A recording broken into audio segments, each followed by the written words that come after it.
This is a call to prayer. If I have faith, it is only because I know what it means to stand at the foot of a mountain. My whole body a prayer, the whole island a monument, and I have seen the piko shining through the mist.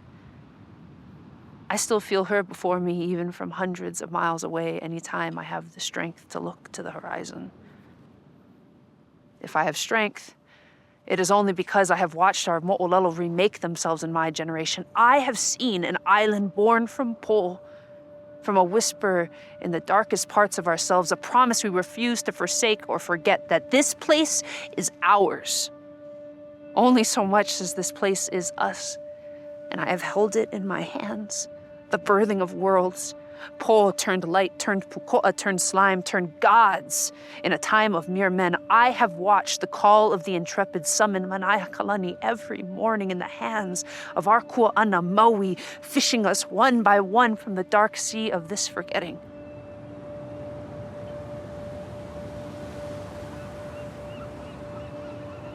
I think something that Hawaii and I have in common is that Hawaii is this place that everyone sees, but nobody really knows.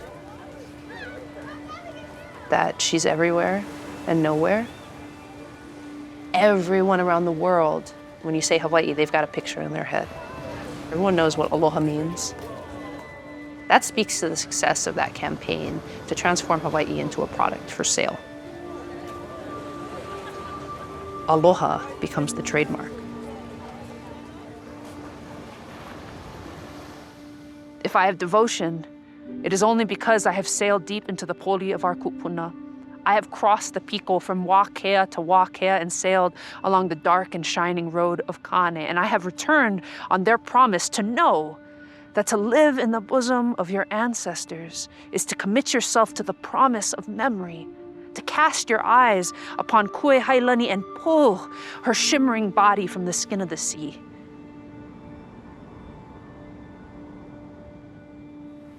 Aloha gets transformed from this idea and practice and word that is really rooted in the environment and rooted in our relationship with her and to each other to something that must be simplified in order to be simply understood and therefore something that can be sold.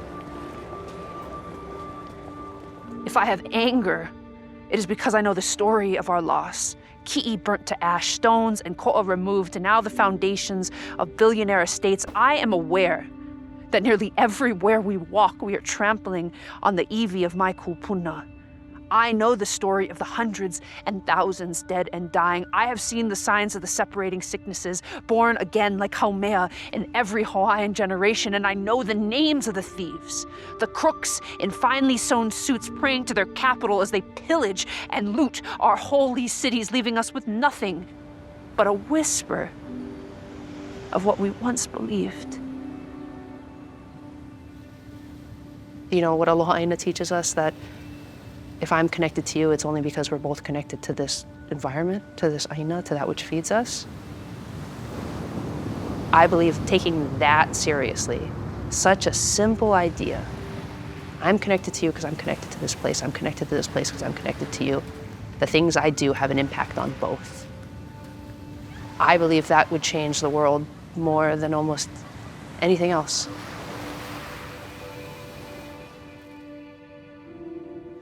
And yet I still have aloha. Only because I am still here, with all my kupuna standing beside me. And when I stand in your malu, you tower over me like a recollection, a mountain. With so many stories I may never know, in languages I may never speak, thousands of miles away from our homes and the ʻāina and alchemy that made us. And still, your kaumaha is not foreign to me. You feel more family than stranger. And in your magnificent shadow, I hear our calls to prayer.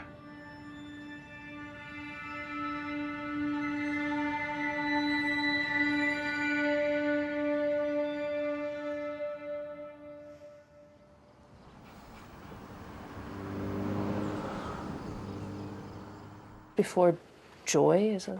No. Or was it maybe that was, I don't know. That might have even been before joy. I'm the one with the curly hair in all the photos.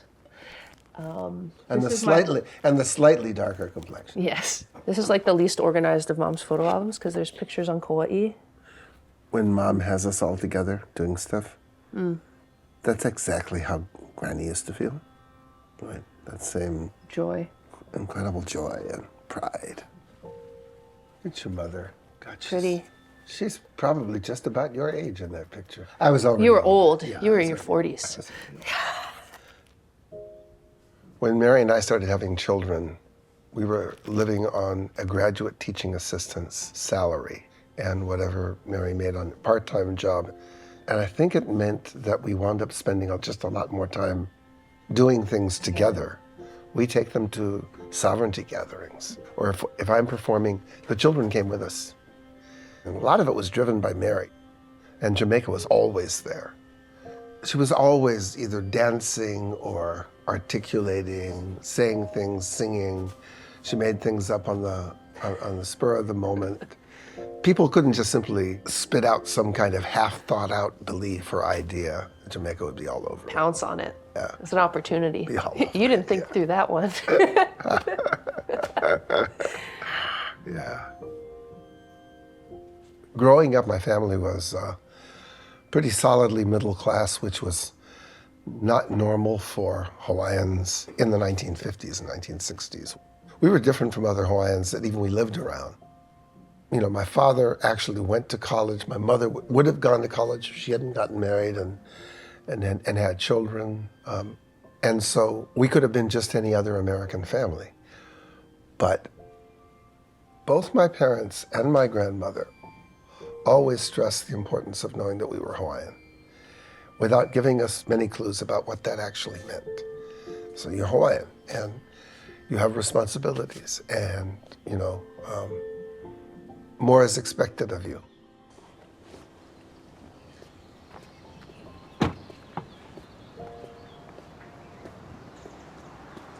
So this is Ke Kulakai Punyo Anuenue, K through 12 Hawaiian language immersion school. And my dad would drive me and my brother to school. And I'd get dropped off first because it was so close. And I swear, the whole time I'd be crying, begging my dad, like, don't make me go to school, don't make me go to school. I don't have any friends, I don't speak the same language as these kids. And he would just kick me out of the car and tell me to go. When I was growing up, the only people who spoke Hawaiian were my classmates or really, really old people. And my dad. He wasn't the really, really old people. But you know, that was what we experienced and what we were taught. Like, you're learning your language because most of the people who speak it are going to die soon. The possibilities that I feel were robbed from my grandparents and even from my father's generation. I feel really, really privileged that I never questioned if I was Hawaiian because I had the leo. And I tell a lot of people, you know, I wouldn't have been able to do any of the things I do today if I didn't have a foundation in language. Not just for kind of the cultural things that it did for me, but for just the practical knowledge of Hawaiian language. But it was also a place where everything Hawaiian was brilliant and beautiful, and I don't know, it's a pretty special way to grow up. Surrounded by these stories and songs and teachings that even just down the road at Jarrett Middle School, they wouldn't learn any of that stuff. Kind of made us special in a way.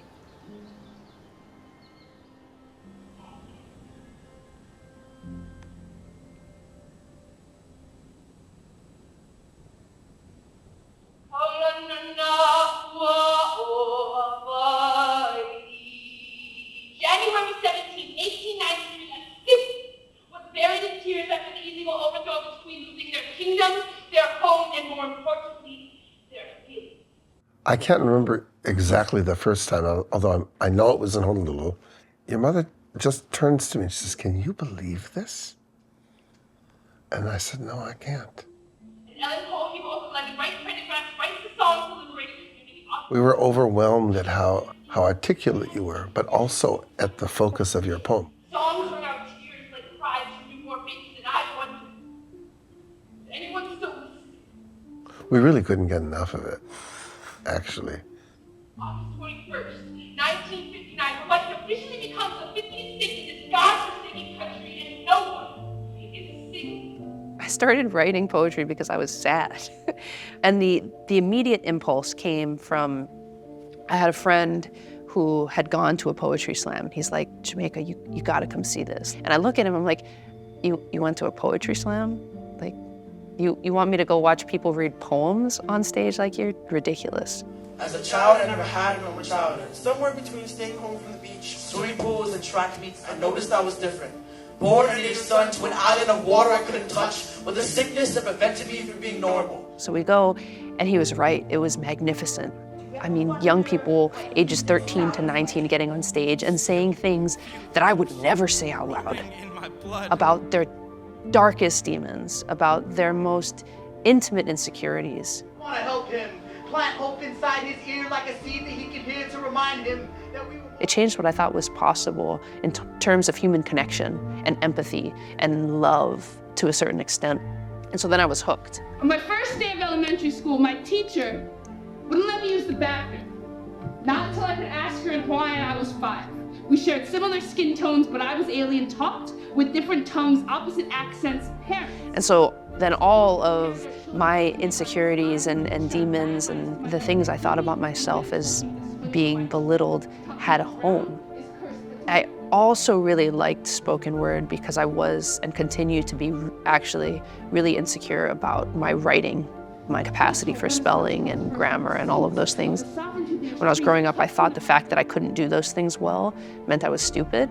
And so the idea that I could write a poem, but nobody actually wanted to read it on a page. They wanted me to deliver it. That excited me because it felt like I could actually hide my deficiencies from my peers in my audience, and I could do what I do pretty well from the time that I was young. I could perform. And so then I felt safe in that space. I have never been afraid to be open. I always wore my pain and history on my sleeves to be performed at a moment's notice, but sometimes fear doesn't make sense. It isn't logical. I grew up knowing both of my parents would be more than okay if I was gay. And at first, the audiences were small. Eventually, I get really lucky, and I make it on the Hawaii team that gets sent to these national and international poetry slam competitions. On the stage next, all the way from the center of the Pacific, this team is the most laid-back cats you'll ever meet until they touch the stage. Now the audiences were much larger. And that's when I realized that it was also an opportunity to be an educator, and that I could write poems about our history and our current condition, living under colonialism, living under occupation. And that would actually spread the work of people like my father and Haunani and Lilikala and these giants of Hawaiian activism in my eyes. Our language survived through the passing of flowers. In 1896, the last reigning monarch of Hawaii, Queen Liliuokalani, was held prisoner in her own palace. Communication with the outside world was prohibited. Thus, newspapers were snuck into her room, wrapped around flowers. For months, the queen and her people wrote songs and stories hidden in Hawaiian. So as to converse without the overthrow and provisional government knowing. It is because of this we know our history, the language of hidden meanings, kauna. The first written Hawaiian poetry. Songs and dance were the medium which we decoded their denotation. The language of commonality was no longer an option, so our old traditions evolved as our words would die. The ones we promised to die for weren't surviving, so we sent our stories, wrapped our children in blankets of words, hoping they would honor to their meanings. The work of the story, in the same way that the work of the poem, is not about creating a linear understanding of time, space, history, truth. The work of the poem is to help the speaker and the listener understand their relationship to each other and their relationship to the place they stand in that very moment, and how that moment is connected to the past, is connected to the present, therefore always connected to the future. He mana ko ka leo, ʻāina o he leo, o he ola. Without language, we have nothing. We must see to it that our language survives like the past through flowers. Ua ola ka olelo mai ka pai kuana o nā pua. e hiki nā po e ola, mai ka pai ku ana o ka olelo. So our children can survive through the passing of language. So how do we tell stories today that create a continuum? That say, yeah, we're still here doing this, telling these stories in these ways, and also in ways that are relevant to our new, very different experience, in a way that a kid in 2150 says, Jamaica saw me in the story before I even existed. And so because of her, I'm in the story. And so because I'm in the story, I have a kuleana to the story and to the next person who reads it. What happens to the ones forgotten? The ones who shape my heart from their rib cages. I want to taste the tears in their names. Trace their souls onto my vocal cords so that I can feel related again. But I have forgotten my father's own grandparents' middle names. Forgotten what color thread God used to sew me together with. But there is a culture, a people, somewhere beneath my skin that I've been searching for since I landed here, but it's hard to feel. I still get emails from strangers. Jamaica, I'm Native Hawaiian, and I just saw your poem for the first time, and I can't stop crying because I feel like someone understands. Thousands of random messages from people I will probably never stand in the same room as, and yet we are connected. But our roots cannot remember themselves, and will not remember how to dance unless we are chanting for them, and will not sing unless we are listening, but our tongues feel too foreign in our own mouths, we don't dare speak out loud. So we can't even pronounce our own parents' names. And who will care to remember mine if I don't teach them? The acclaim and the audience, the way I think about it now, is an opportunity to reach other audiences.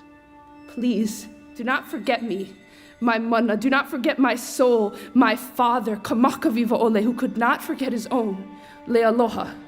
Do not forget what's left, because this is all we have, and you won't find your roots online.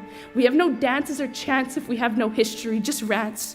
No roots, just tears. This is all I have of my family history that's real. And now it's yours. O Elroy Thomas de Aloha Osorio he kane. O Clara Ku'ule ke he wahine. Noho pulawa ahano ia o Jonathan Kea Kamaka Viva Ole Osorio he kane. I have a pilina intimacy with my history, which means I connect to the present in Hawaii in a way that is different than a lot of the people who move through this place. Do not forget us, my poina.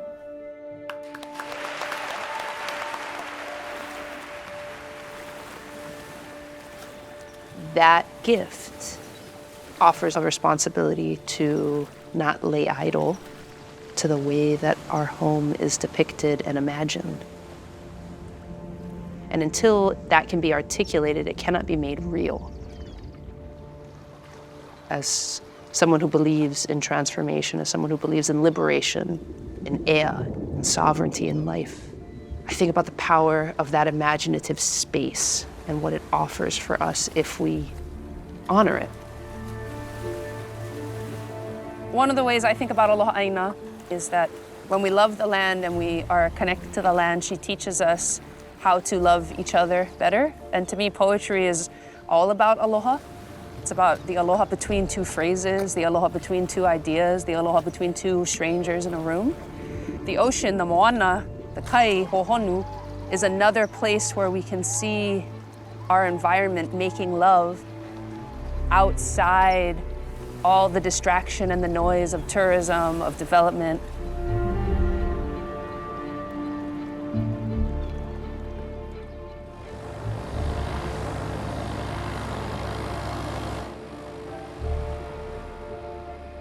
On the other side, the imagination is also this really powerful space where places, people, ideas far beyond our own personal experience become hardened. Waikiki is a summer playland ruled over by mainland visitors. Become shaped by popular culture, media, white supremacy, internalized racism. Hawaiians make only one request: leave troubles on mainland, please. And that imaginative space needs to be transformed. Captain James Cook arrives in 1778, and when he arrives in Hawaii, he arrives to a flourishing society. Some estimates say almost 1 million people living throughout our islands, and these people are feeding themselves and, of course, sheltering themselves, and they're also enjoying their lives. In the middle of the day, these people aren't working, they're surfing. They're making art.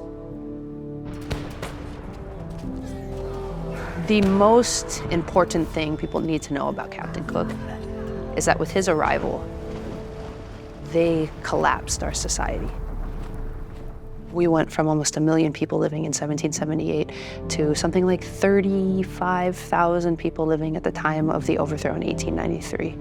It's hard to imagine that anything is as transformative as 1 in 10 people surviving. Death was everywhere. A complete collapse in our ability to live in our environment in the way that we had before.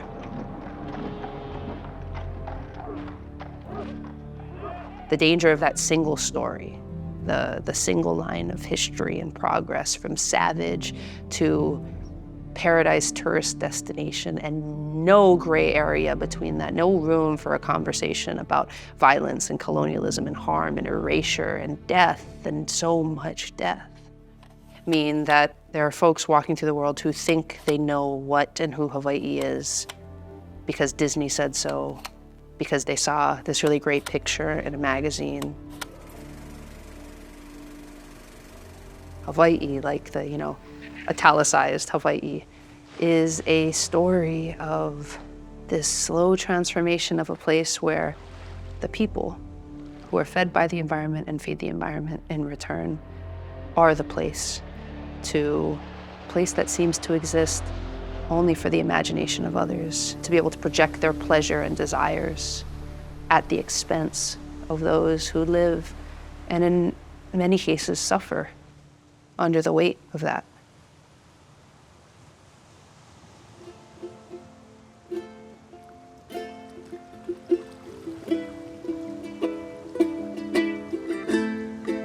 There's a lot of songs that were written specifically marketed towards kind of the tourist Hawaii experience, and I always thought that this song was one of those Hapa-Haole tourist songs.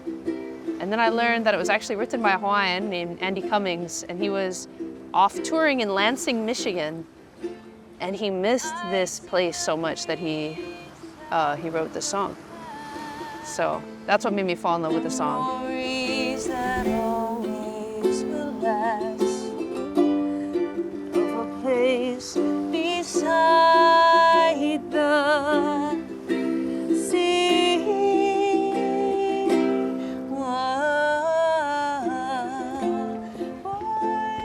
Hawaii is this place where everyone, even like the most conscious people, go to sleep. It's this paradise that everyone is entitled to. If you have enough money, like this place is open to you, and when you come, you can do whatever you want.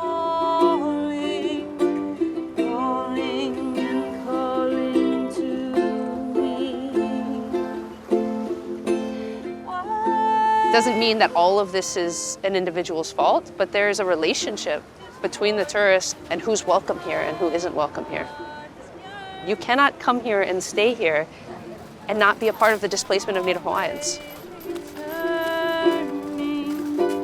Out there to you, across the sea. When Andy Cummings wrote this song, Waikiki was still like a home that he recognized, that he could come back to. And I think about that a lot, what it means for you to miss a place that almost doesn't exist anymore.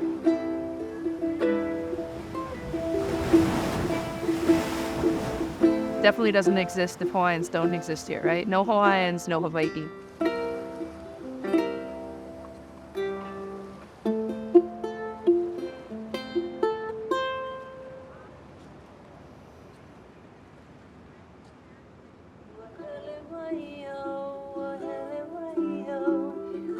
What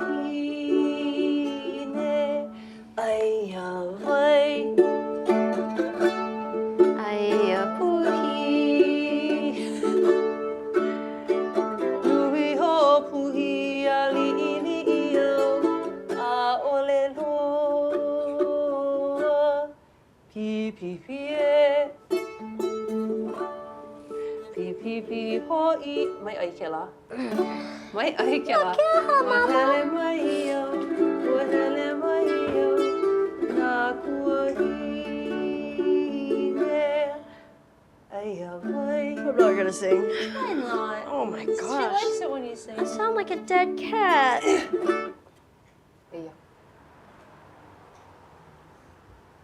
Uh-oh.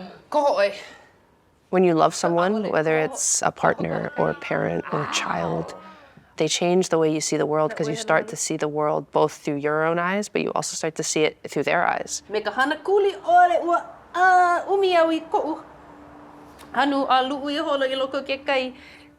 you also start to see the way you move through the world, how that impacts someone close to you.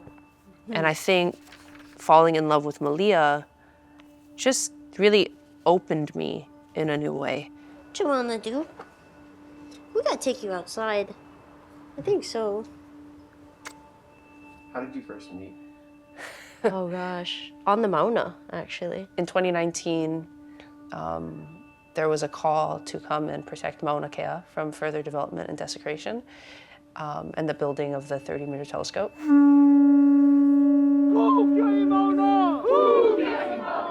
Hundreds of land defenders are protesting the construction of the contested 30-meter telescope on top of Mauna Kea, a sacred native site. They say to defend it from the construction of a $1.4 billion massive telescope called the TMT, or the 30-meter telescope. Scientists say the telescope will help them peer into the deepest corners of space.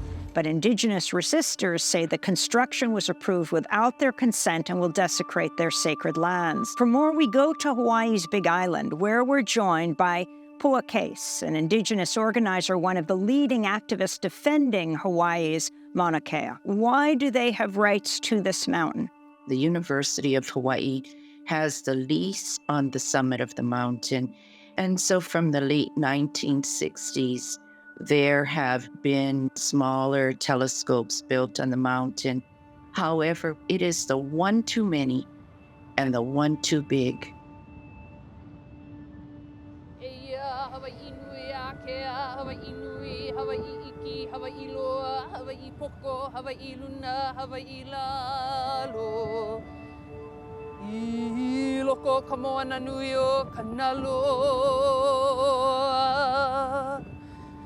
Ue kalanina we kahonua ne e kahonua ola I kahonua hola kahonua tu tawairu o te tupuna ku paake Kanaka Maoli ki he Maori ora. Mauna Kea is the tallest peak in Hawaii, the tallest peak in the Pacific, the largest mountain in the world when measured from her base below sea level. And in many ways, she is one of the places that we can get closest to some of our gods.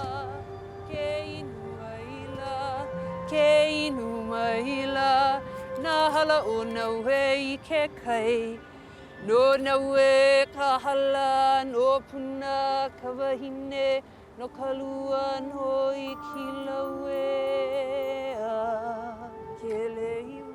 She's a place that my kupuna didn't actually go to that often, right? Nobody lived on the summit of Mauna Kea. If you went to Mauna Kea, you went for a reason. Not just because it was difficult, but because it is in what we call the Vau Akua, in the realm of the gods. We recognize that that was not our place. The Vau Kanaka is not up at 14,000 feet, not just because it's hard to breathe, but because we have a reverence for our ancestors and our Akua.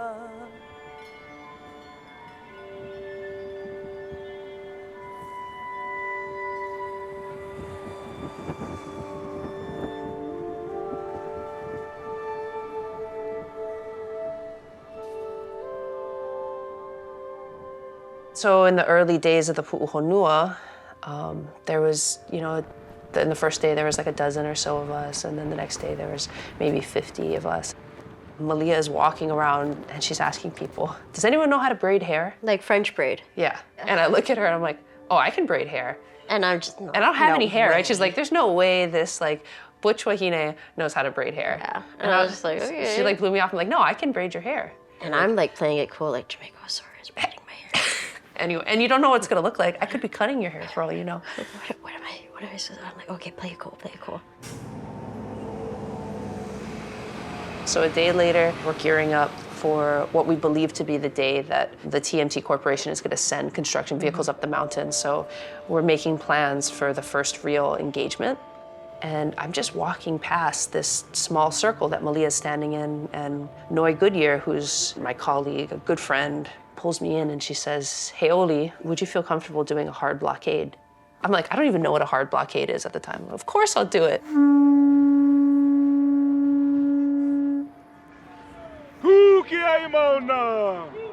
You know, hard blockade usually involves locking down to something, to people, equipment. So using your body. Using your body as a barricade. Of course I'm down. And then Kaleikoa looks at you and says, okay, Malia, Jamaica's your partner. 2 shooting stars just went, and I had looked up and I was like, okay, cool, right? Like, all right, what are you trying to tell us, Kupuna? And thinking about it now, I really feel like one of them was Kalewohi. Yeah. Our daughter. The TMT Corporation and the state of Hawaii will say, this is a project for the greater good of all humanity. This is about science. And it's clashed against primitive culture. The fight was never about a telescope. It was never about a hate for astronomy. It's about development and the improper place to build anything, let alone a massive telescope that must be dug at least 7 stories into the ground. And who will protect it besides us? Kaleikoa, ina wake na poe wala au me pāpō. Aole. Okay. So that's how we met, and we spent more than 12 hours. More than 12 hours chained from basically freezing weather to obscenely hot weather, because that's how it works on the Mauna. And as the sun is coming up, she starts singing this song about how there's these 2 lovers who meet with each other every night, but they go home. They always return home before morning. So they're going off into the forest to make love, to enjoy each other's company, but they always return before the sun comes up. Which is important because our kupuna, they have words for all different kinds of relationships. And one word describes a relationship you have with someone who you stay with until morning. And so these 2 lovers one night, they have a little bit too much fun and they fall asleep. And they wake up and they see the sun rising over the horizon, and they hear the birds chirping in the trees and the wind whistling through the trees. And they realize everything about their relationship has changed. Because they made daylight together. Our relationship to the mountain was changing. Our relationship to the Lahui, the Hawaiian nation, was changing. And our relationship to each other would never be the same again. We all made daylight with each other.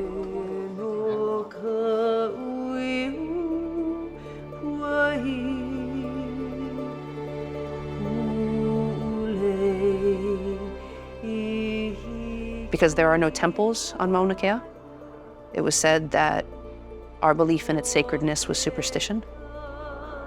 Because we did not build large structures recognizing our gods, it is said that we have fabricated history for our own desires. They would never try to build on the sites that are sacred to Americans. Never. There are a lot of people who come to Hawaii and they say, I felt something special there. What you felt is ʻāina that is actually still trying to speak to you. This place feels different, but it's actually not that different from anywhere else in the world. This ʻāina is trying to get you to see your own home differently, to engage with her in a new way, and to understand if Mauna Kea, if she is sacred, if she deserves to live a life free of violence, then any land deserves that. We need to step up and step out of the way and make difficult decisions about how we live that are in alignment with that. Resistance is a Hawaiian tradition. As fundamental to our story as hula and oli, this is a true mo'olalohi'i of new roots sprouting from old seeds. I keep insisting, right, that aloha ʻāina is about we will not forsake the land or each other. Here, I live my life already. Take me! Come on, you guys, kapu aloha. I think it's hard to understand what that means until you find yourself standing at the base of a sacred mountain that you have vowed to protect. Whatever we do, if you stand, make sure you stand in love and aloha. That you have said both out loud and in your own na'au that you will not consent to leaving, that you would give your life for this place. And then to realize as you're standing there that the mountain is far more powerful than anything that you could protect. And that why you're really there is to protect the women beside you, many of whom you don't even know. One of the women we stood with, she wrote about women that she barely knew but was destined to love. She captured so perfectly what it felt like to be linked armed, because we recognized together in that moment that the mountain became the apu, the water basin that carried our aloha for each other.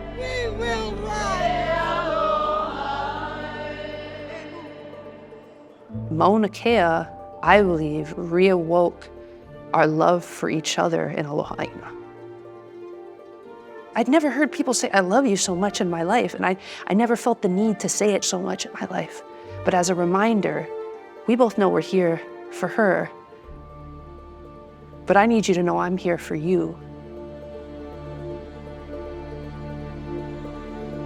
And so being with Malia and being present in those moments also helped me to see the relationship between this moment in the past and this moment in the future, and that even though this moment felt like everything, it is the world, it is the universe, it is my life.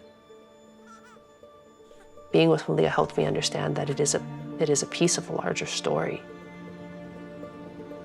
And when you do that as a writer, you have an opportunity to step back, reflect, and then articulate.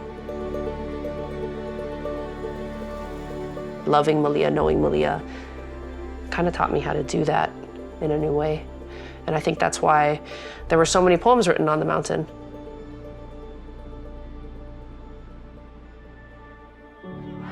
The creativity was electric. It was the fact that we were standing in the malu of Mauna Kea. And she offered us something that you cannot quantify. Hundreds of songs, new Hawaiian compositions were composed in the 9 months of that occupation. People wrote new chants. People learned to dance old chants and old prayers. And the creativity, again, was both reflecting the experience we were having in that moment, but also probably the most powerful driving force of our success there. It was shifting and directing the way we thought, the way we moved, the way we loved, the way we cared for one another. I'd never felt more Hawaiian in my life.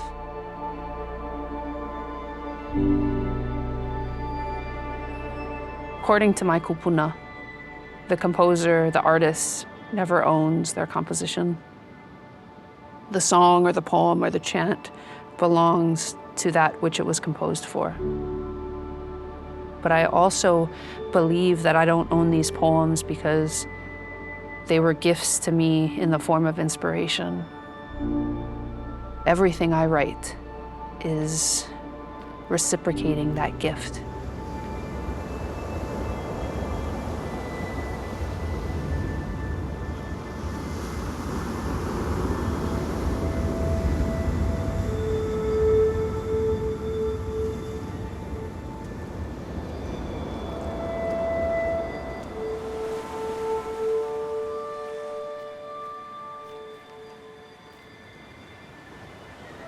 Ahu li hau I ka la'iku o ke kua mauna. You were named by a freedom fighter, by a water protector, by a kia'i of Mauna, ʻāina, and Kanaka, by a mana wahine born in a long line of mana wahine, our caretakers of cultural practice and protocol. You were named by a rememberer.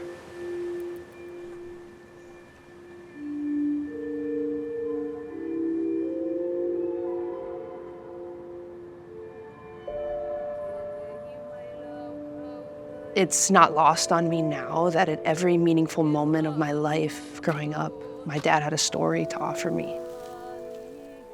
He knew how to connect with me as a Hawaiian. He knew that he could offer me his experience, but more meaningful than that, he could offer me the experience of ancestors that we shared. It helped me to be grounded in the fact that we are still connected to these ancestors. I couldn't have imagined a life like this. But when I see you guys, and I see this baby, I can tell you it doesn't get much better than what your mother and I have done. Cheers. Cheers. Cheers. Oh, and the poet. I don't think I would be writing or sharing poetry or stepping on a stage if there wasn't, even when I'm most fearful, even when I'm most insecure, if my father's voice was not in the back of my head telling me, holomua, keep going. There's a reason you're doing this. You have something to say. You have something to offer. We are Kanaka Maoli. Your auntie once reminded me, we chant because someone never stopped chanting. We dance because someone dared to defy the violence that tried to erase us, that we aloha in the image of our kupuna because someone refused the toxic promise of virtue. In that moment, I was stunned by the connectivity of our practice. How continuity is not just something that exists in nature, but it exists in our tenacity, in our fierce insistence of being the piko our kupuna were for us. In that moment, I was moved to see that it is not just the promise of these mo'olelo to transcend time and space, it is also the promise of us. Aloha ʻāina. Oia I o.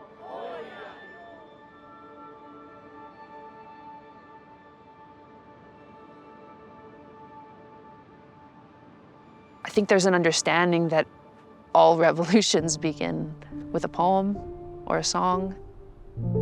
Nobody really captures this better than Audre Lorde, who says poetry is not a luxury. And in particular for women of color, that poetry is that first place where our dreams in their freest flight can take place and be said.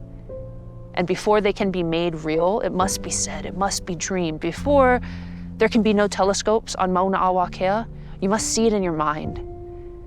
And to see it in your mind, you must hear someone believe it besides you. They have to write a song about the beauty of Mauna Kea, about being hundreds of miles away and seeing her in their dreams. That is the work of the poem. That is the work of creativity. And the poets and the artists and the storytellers also comfort us when we are surrounded by suffering. It's not data, it's not statistics, it's not a perfectly worded argument that changes the minds of the people around you or offers comfort when you are cold and hungry. It's the resonance created by the right poem or the right song. It's the understanding that we still share humanity enough that we can connect to each other when the water is rising and the fires are burning.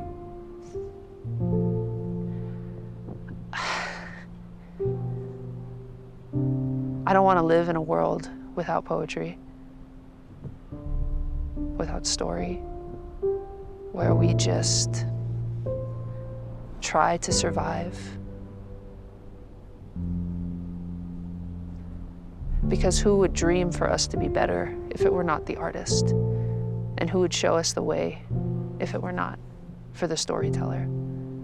And who would remind us that we are loved if it were not the poet? Hawaii is special to me because it is the home of my ancestors and it's the home of my future descendants. But this land is not any more special than any other land anywhere in the world. Any place that has fed and held us is sacred. Aloha ʻāina is a recognition that we should respect that and act accordingly.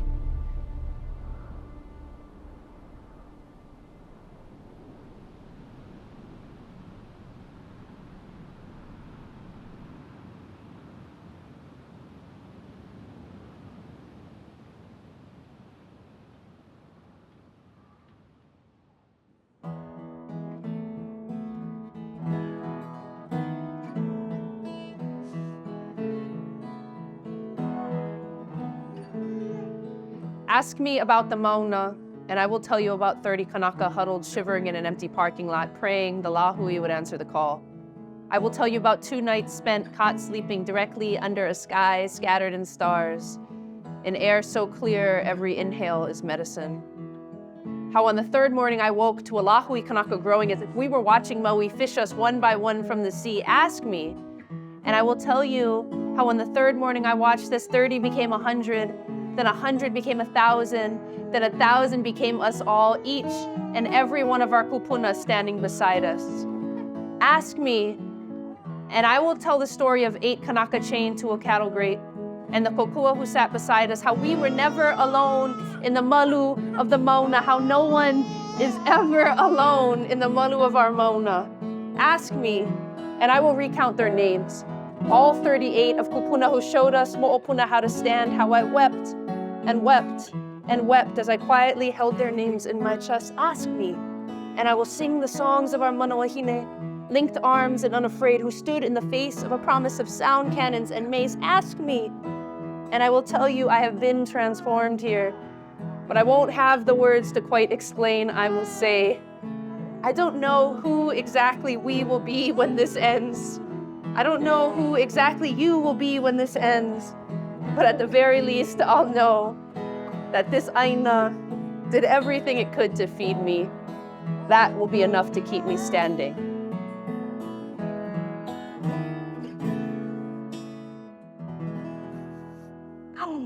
Pa'i lima.